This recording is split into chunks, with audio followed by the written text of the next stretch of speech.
solos Cristos, né? A língua que predominava muito na época, né? Que era o latim, né? Nessa época do Martinho Lutero ainda a língua germânica estava quase desaparecendo. Se deve à recuperação. Qualquer coisa que eu falar errado aqui, irmãos, em termos históricos, depois fala com Deus, ele resolve, tá? É verdade aquilo que aquele pastor falou?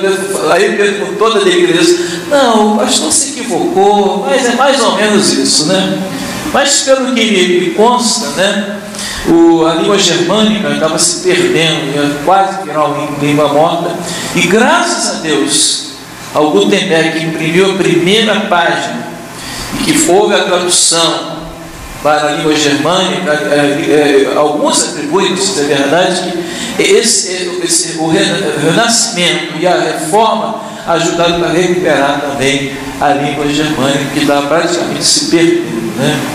Então, mas o que prevalecia no campo teológico naquele tempo, principalmente o católico, apostólico romano, era o latim. Por isso que se encontram muito essas solas, essa expressão latina que quer dizer somente, né? Eu gostaria que nós repetíssemos o texto de Atos 4:12. Vamos lá, todos juntos, vamos lá? Não há salvação em nenhum outro, pois debaixo do céu não há nenhum outro nome dado aos homens pelo qual devamos ser salvos. Que nome é esse, meus irmãos? O nome de Jesus Cristo. Só Jesus Cristo salva. Pode passar, meu querido. O Gustavo, né? Vocês também tem um Gustavo aqui, né? Que bom, falei com ele, né? Dando uma recapitulada, que eu tenho Gustavo lá na minha igreja também, é muito eficiente. Eu não sei o daqui, o de lá é uma benção. De vez em quando a gente dá uma puxadinha na orelha, né? Porque é bom de um lado, mas às vezes vacila do outro. Mas é bênção pura. São esses jovens assim que nos alegram. E tem aquele negócio, não entra em crise existencial, não. Eu vou sair dessa igreja. O pastor me chamou a atenção. Não sei, essas bobeiras que tem aí. Aqui não tem essa bobeira, graças a Deus. Aqui é uma igreja abençoada. Mas tem uns crentes bobos aí, qualquer coisa você quer, né? Fica revoltado sem necessidade. Eu quero parabenizar a igreja, que é a Assembleia de Deus, o pastor e o ministério, por abordar esse assunto, que parece até que era privativo das igrejas históricas, né? Fiquei muito contente. A gente usa a literatura da CPAD, eu sempre compro o jornal Ministério da Paz, e haverá um grande evento, né? E a Assembleia de Deus estará realizando alusivo à reforma protestante, porque ela também nos atinge, tem a ver conosco, e nós temos que resgatar esses valores. Então é importante se estudar esse assunto. Por que é importante? Porque, irmãos, ele vem reverberando mesmo antes da reforma. Os precursores da reforma, Hus e Wycliffe e tantos outros, até alguns morreram, eles trabalharam para que a palavra de Deus, que está ali, só a Escritura, fosse realmente, somente a Escritura, fosse a base da doutrina. Então eu quero parabenizar, porque eu sempre digo o seguinte: todo calvinista é reformado, mas nem todo reformado é calvinista. Eu me considero quase que um reformado. Desculpa um pouco da vaidade, mas é uma vaidade sem pretensão. Existe isso, vaidade sem pretensão. Como eu sou batista, tiro um pouco de onda. A gente já viu um pouquinho antes de vocês aí defendendo alguma coisa, né? Viu um pouquinho antes da reforma. Até fomos perseguidos aí por alguns grupos, né? Havia um ramo dos anabaptistas bem radical, bem herético, né? Mas havia um pessoal também mais assim coerente, né? Mas eu não tenho nenhum problema em dizer sou reformado, ou creio nos princípios da reforma protestante. Porque, irmãos, se nós analisarmos, isso foi uma guinada na história, da humanidade, principalmente do mundo ocidental conhecido da época, irmãos. A gente a gente não, às vezes, só estudando profundamente, é que a gente vai ter uma ideia do poder que a igreja romana tinha, de mandar, de matar, de legislar, de influenciar, de governar, de instruir, todo tipo de poder supremo. E esse poder era ruim, porque era monopolista, perseguia os divergentes, perseguiram os próprios protestantes, né? Houve uma contra-reforma também, e isso aqui fez uma mudança muito grande, que foi a mudança ao retorno. Mas já falo um pouquinho disso mais à frente um pouquinho, né? Pode mudar, meu querido. O que se destaca nestas declarações aqui? É a palavra somente. Eu fiquei pensando sola, né? Quer dizer, somente. Por que somente? Por que enfatizar somente? É uma coisa que a gente tem que pensar. Por que só Cristo? Só as Escrituras, né? Porque só esses pontos fundamentais. Porque somente a fé, somente a Escritura, somente a graça, somente Cristo, somente dar glória a Deus. Por que isso? Isso não foi criado assim de uma hora para outra, não, irmãos. Isso é uma resposta.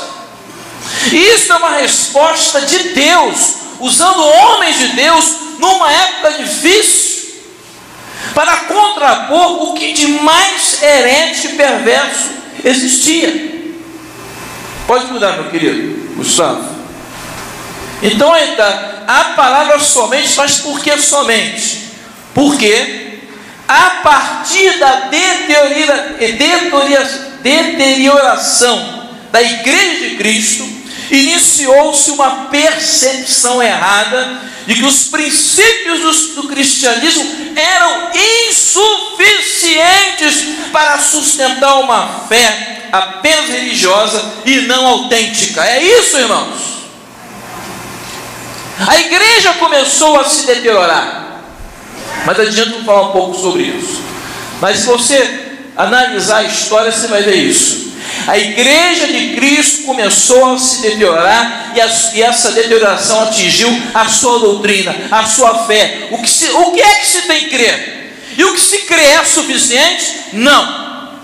Começou-se a entender que não era suficiente. Por isso que a história de somente, porque nesse tempo começou a se dizer que não era suficiente.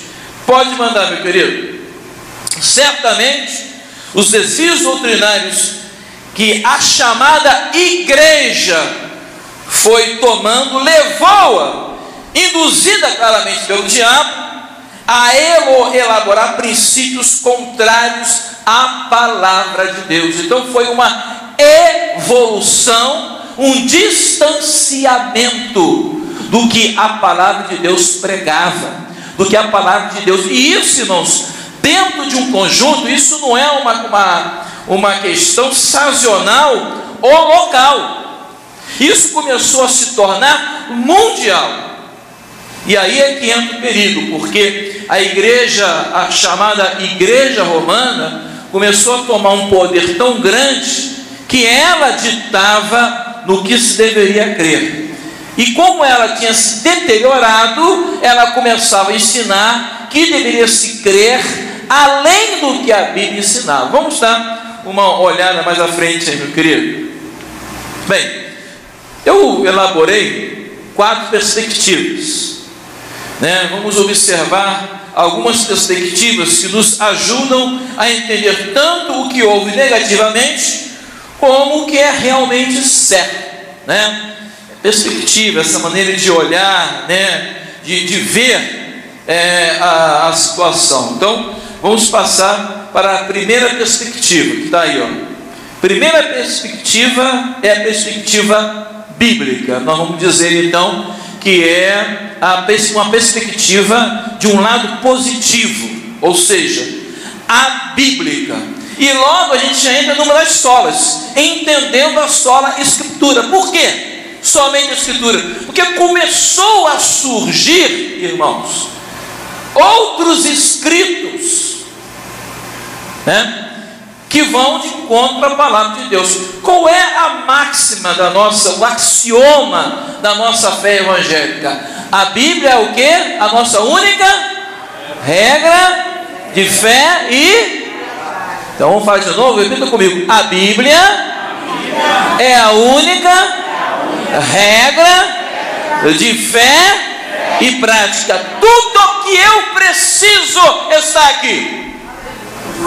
Pode haver comentários, pode haver estudos, pode haver seminários, mas tem que partir daqui, dar a volta no nosso conhecimento e voltar em concordância aqui. Então a primeira coisa é entendendo só as Escrituras. A reforma, embora eu vou falar somente Cristo, ela fez isso. Vamos voltar para a Bíblia. Essa é uma perspectiva bíblica. O que está aqui é de Deus, o que está fora daqui não é de Deus. Então nós temos que entender isso. Cuidado, meu jovem. Ô meu jovem aí, você está estudando. Eu admiro muito os nossos jovens estudantes e decepciono com alguns estudantes. A minha filha fez medicina na UERJ, a minha outra filha fez engenharia química no Fundão. O Pedro estudou também na UFRJ também História.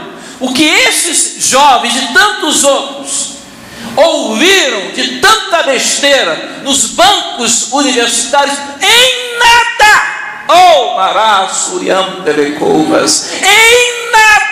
em nada levou-os à dúvida quanto à verdade da palavra de Deus. É isso, irmãos. Não tenha medo de estudar, não tenha medo de se formar, não tenha... Agora, meu querido, põe raiz, aprofunda a raiz, a convicção. Minha filha, quando estudou na universidade do Rio de Janeiro, de medicina, numa turma de 92 alunos, ela era a única evangélica. Até hoje é uma crente firme, líder adolescentes e participativa da sua igreja. Então no estudo não afasta ninguém de Deus não, tá, irmãos? E eu garanto que o nosso querido Pedro aqui deve ter ouvido poucas e boas, né, Pedro?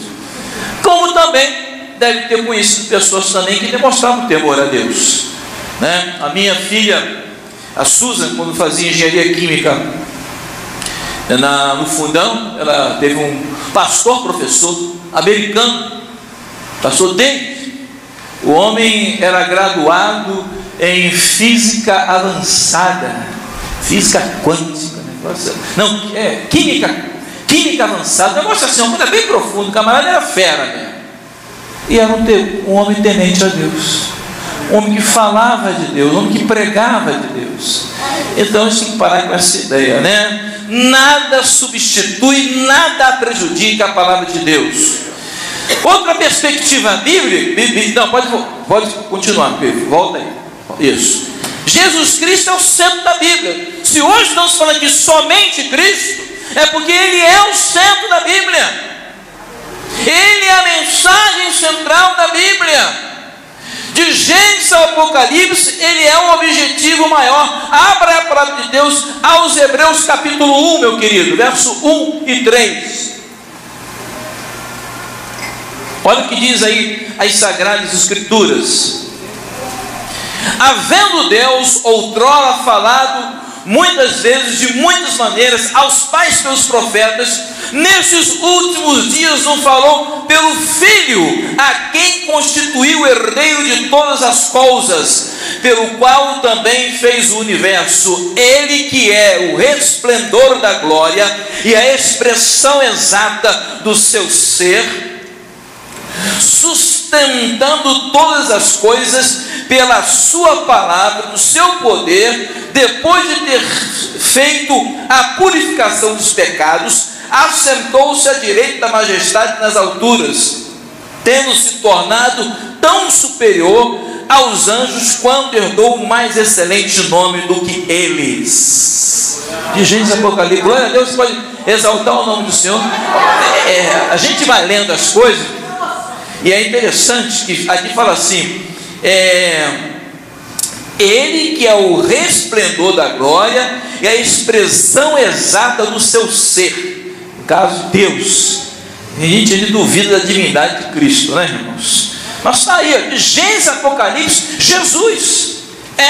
Então a perspectiva bíblica é essa. Não tem como você ficar mexendo com a Bíblia e colocar Jesus em outro lugar. Você não pode colocar Jesus paralelo, um Deus inferior, um Deus superior, uma série de coisas. Eu vou falar daqui a pouco sobre isso, sobre as perspectivas das religiões.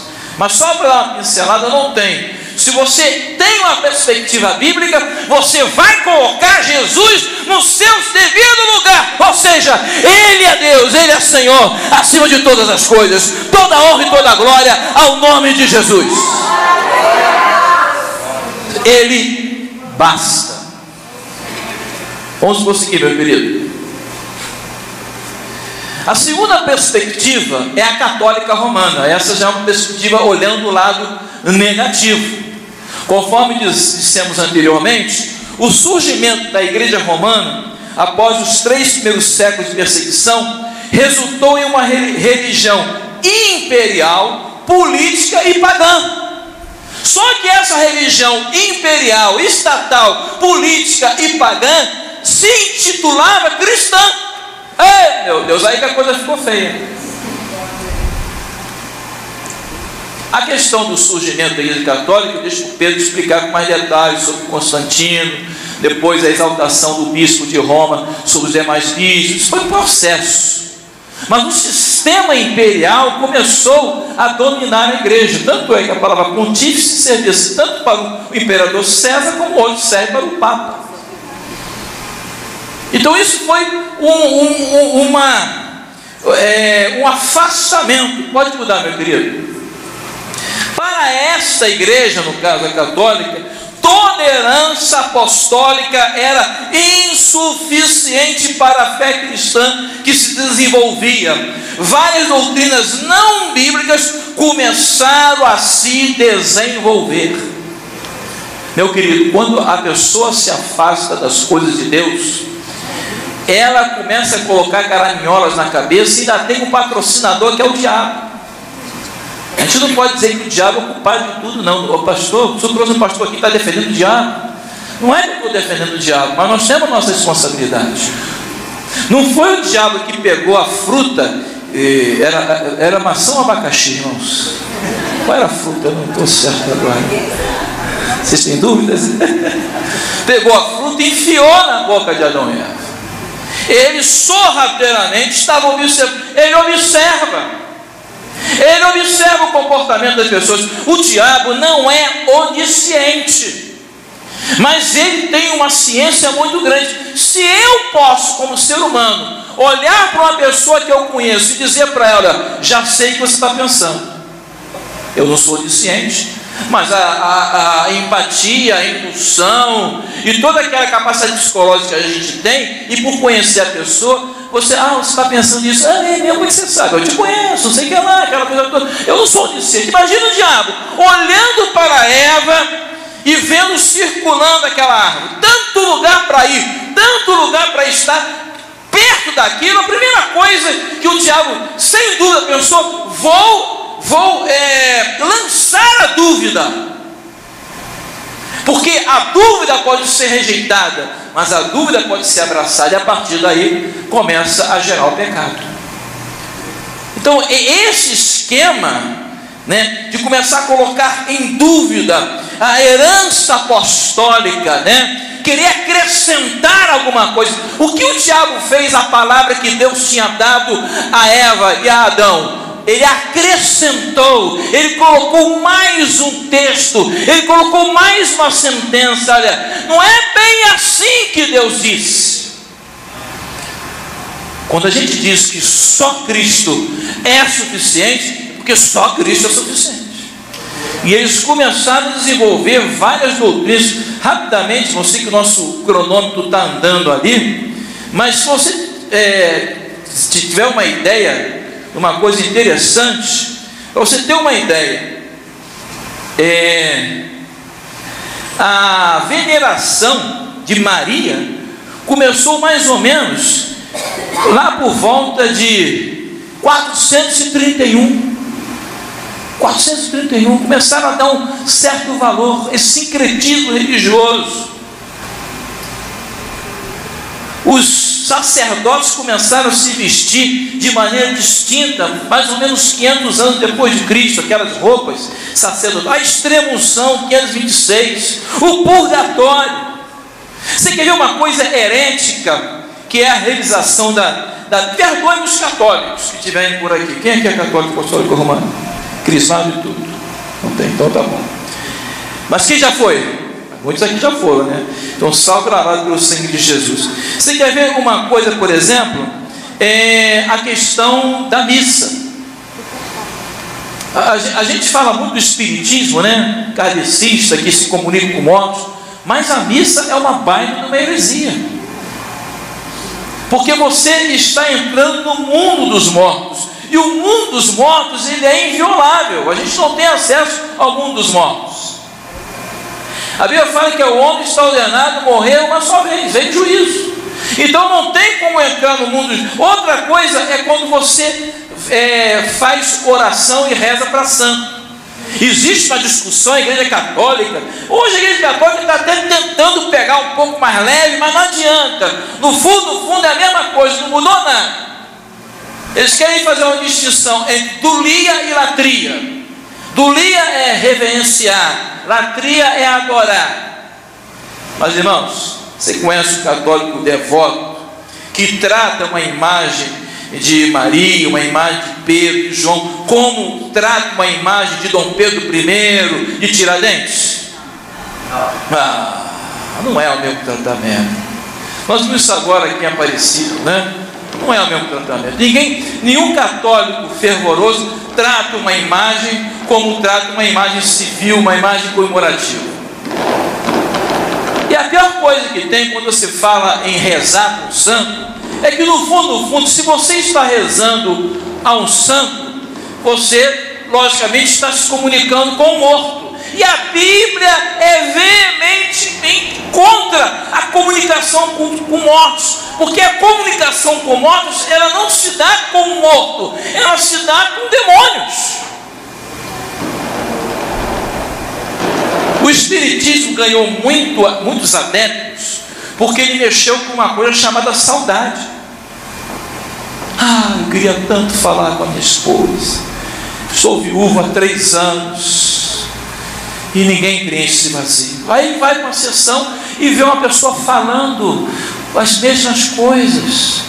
Vai numa sessão mais forte, o médium exala uma fumaça que se acopla, um ectoplasma que forma a figura daquela mulher. E eu falei com a Janaína. Tem alguma Janaína aqui? Eu falei com a Janaína. Mal está sabendo ele que ele está lidando com um demônio.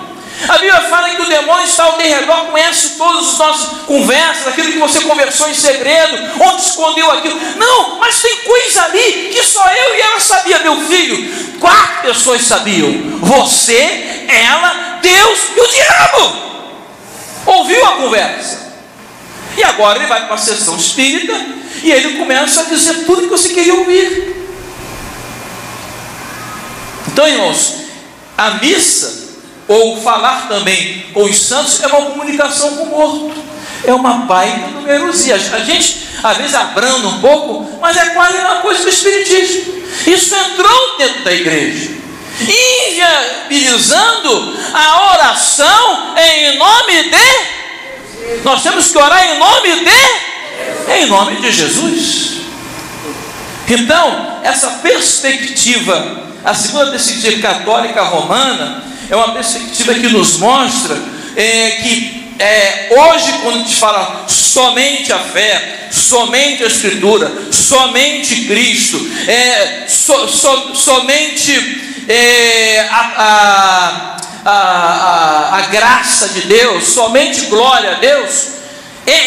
Esse frisar tem a ver com isso, irmãos. Hoje as seitas que nós conhecemos aí, espalhadas pelos mundos, elas começaram a partir de pessoas que usaram isso aqui. As mais absurdas seitas partiram desse princípio. Mas quando alguém não dá o devido valor ao Senhor Jesus, o seu caminho é heresia. Vamos prosseguir aqui, vamos para a terceira perspectiva. Terceira perspectiva, as outras religiões. O que pensam as outras religiões? Todas as religiões conhecidas têm uma coisa em comum, elas são iguais. Eu acho interessante, e é bom que você, irmão, amigo, jovem, saiba. Eu acho interessante quando a gente faz essa comparação, porque elas podem ser diferentes em tudo, mas elas têm uma coisa em comum: a salvação, ou qualquer processo de salvação, purificação, evolução espiritual ou de redenção, imputa ao ser humano uma grande parte nesse processo: o homem salvando a si mesmo. Pode observar, eu vou fazer daqui a pouco uma comparação rápida, você vai ver isso.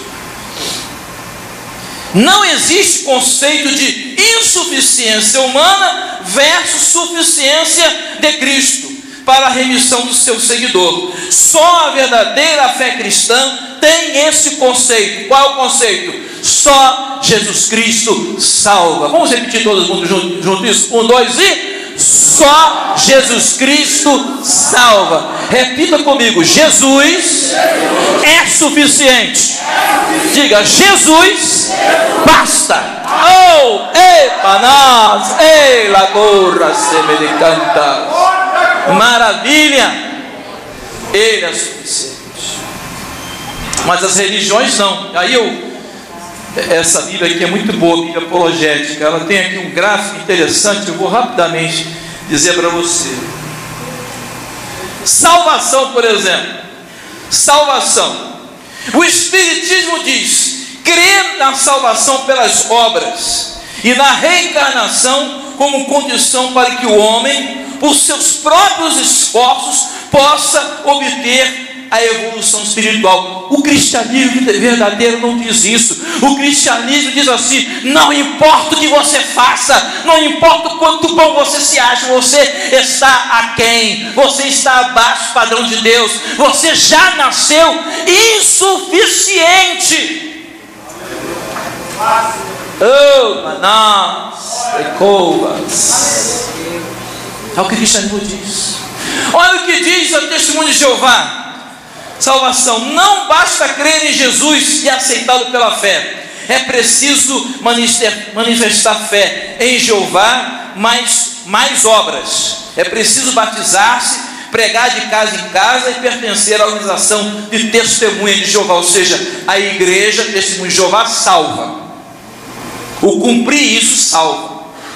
Não é isso. Vocês estão percebendo como é que eles vão se igualando? Se alguém aqui tem dúvida, meu irmão, faça a comparação. A verdadeira igreja cristã defende completamente qualquer um deles. Por exemplo, budismo. O que o budismo diz? Crê em várias reencarnações e nas boas obras como formas de aperfeiçoamento e elevação. É a lei do karma. O mormonismo, os mormons, a salvação é obtida pela fé em Cristo. Olha só, aquele pseudo-cristianismo, né? Falso cristianismo, que quer colocar Jesus na prateleira. Olha, ele vai pegar Jesus, ó, vou deixar Jesus aqui, tá? Eu não descartei Jesus, não. O diabo é malandro, desculpa a expressão. Vamos deixar Jesus, se tirar Jesus, espanta a galera. Deixa Jesus, mas Jesus não é suficiente. Os mormons ensinam que a salvação é obtida pela fé em Cristo, pelo batismo por imersão, pela observância das leis e pelas boas obras. Novamente, descartam a suficiência de Cristo. O islamismo, esse então, não aceita a obra redentora de Jesus, o Messias. Para o homem ser salvo, precisa ser eleito, acreditar em Deus, evitar o mal e praticar o bem. Em outras palavras, não precisa aceitar Jesus como redentor. Esse aí, né? Deixa Jesus de lado mesmo. A nova era, né, que hoje são tantas religiões que se manifestam como nova era, crer na reencarnação como forma de evolução. Seus adeptos acreditam que permanecem vivos após a morte e que voltam em outras formas de corpo. As almas ou parte das almas retornam em sucessivas reencarnações. Irmão, é uma coisa tão doida esse negócio de reencarnação. Existe um livro intitulado A Morte de um Guru. Ele foi escrito por um Brahmani. Brahmani é a casta religiosa e social mais alta da Índia, dentro do hinduísmo. Então o hinduísmo, ele crê em castas, né? Se você nasceu Brahmani na sua encarnação, deu sorte, você vai ser rico, próximo. Mas se você nasceu intocável, o pior, vai ficar na miséria. E não sai da miséria não porque o seu karma vai ficar na miséria. Quem sabe na outra encarnação você vem. Porque sabe qual é o grande sonho de um hindu? Sabe qual é o grande sonho do hindu?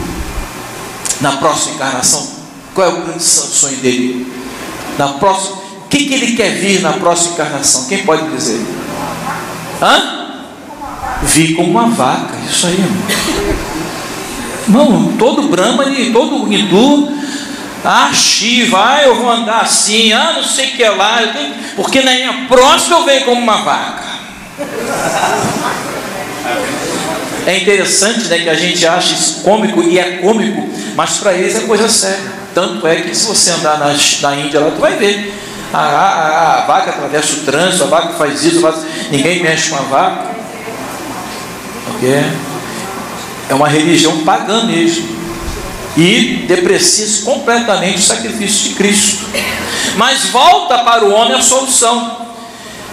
Então, irmãos, todas as religiões têm uma coisa em comum: elas colocam em cima do homem que ele deve fazer rituais para se salvar. O cristianismo é o único que diz o contrário. A doutrina cristã sobre salvação é clara, como diz: a salvação é pela graça, mediante a fé em Cristo Jesus. Você pode dar glória a Deus, meu querido?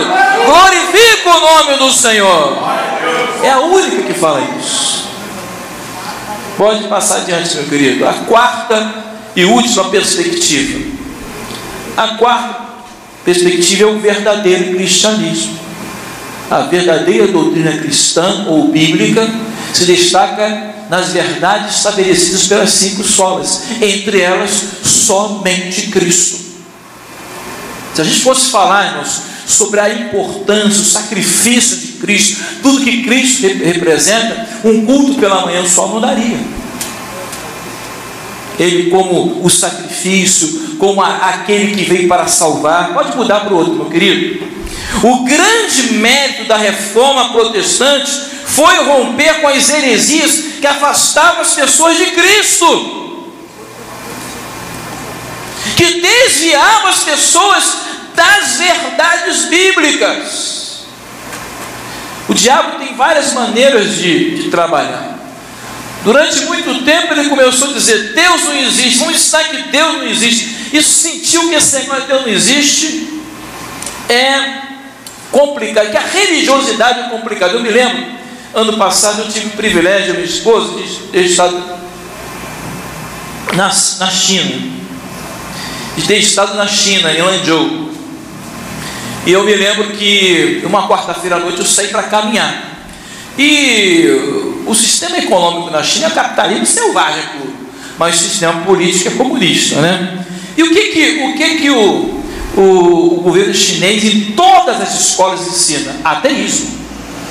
Você bota o seu filho, seja ele hindu, seja ele budista, seja ele islâmico, se for uma escola particular ou do governo, mas que for ligado ao governo, vai ensinar ateísmo. Deus não existe.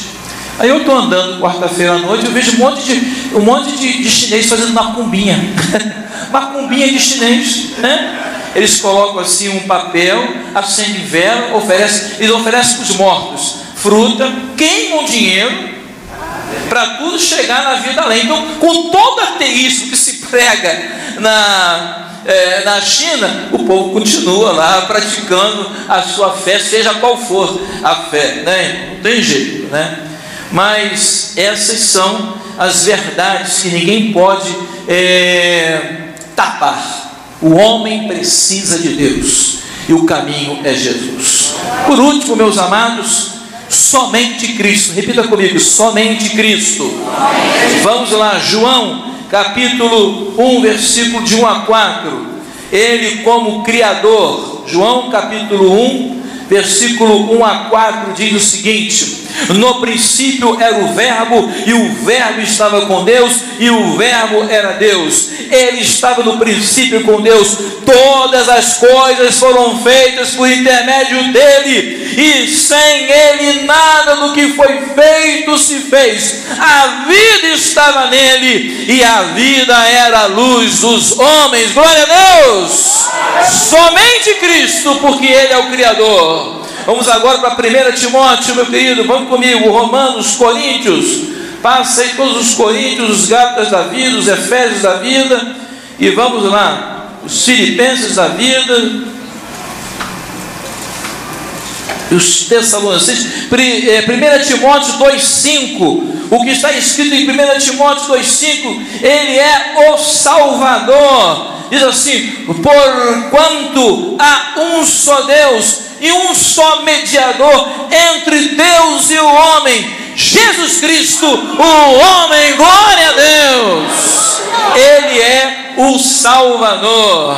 E ele também, mais uma vez, ele é Deus. Vamos ali novamente no Evangelho de João, capítulo 10, versículo de número 30. João 10, 30 diz assim: eu e o Pai somos um. Deixa eu dar uma explicação rápida.